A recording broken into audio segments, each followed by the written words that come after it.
I guess you're here to learn a new technique. So today we're going to learn this, and as you notice in the centre line, it locks up. So, and you're transporting that lock up across. So we're going to break it down. I'm going to do no intros, no nothing. So just pure technique. So first of all, what I need you to do, okay, is with your dominant hand. By dominant, I mean the hand you usually write with.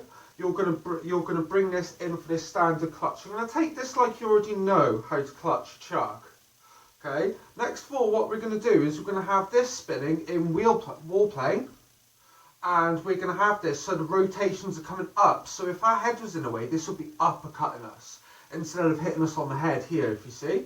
So this needs to be like it's going to uppercut, and what we're going to do is we're going to stick the stick that's clutched in the way, and what's going to happen is this is going to wrap like this. Show you now close up.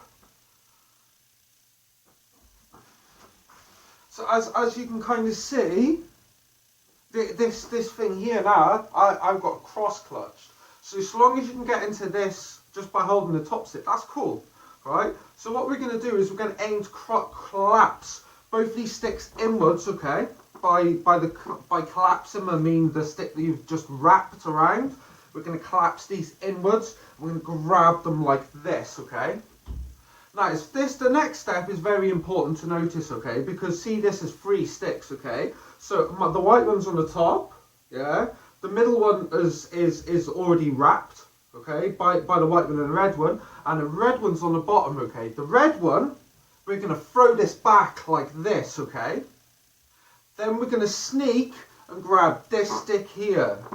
From here, this is very sneaky, you see. We're going to move this inwards like this, you see? So, go here, here, collapse these inwards. This bottom stick you need to throw back. So technically it could still have hold of the middle one and the bottom one, yeah? Then we're going to grab this bottom one. We're going to move this across. Bearing in mind, this is completely locked. Yeah, so I can move this stick from side to side, yes? And then we're going to bring it up onto our shoulder. Next of all, we're just going to go into like a standard buzzsaw, like kind of horizontal buzzsaw, and go down, okay? From here, we're going to turn in to wheel plane and clutch. And that's basically the full move, so I hope this tutorial helps you, right? I'm going to do more tutorials that are more off the cuff, yeah, we all drop it at times. Even people that have been doing this for a long time drop it, so I'm not even going to edit that out. And yeah, I hope you're all having an epic day, and I hope to all see you very soon. And yeah, awesome. Ta-ra!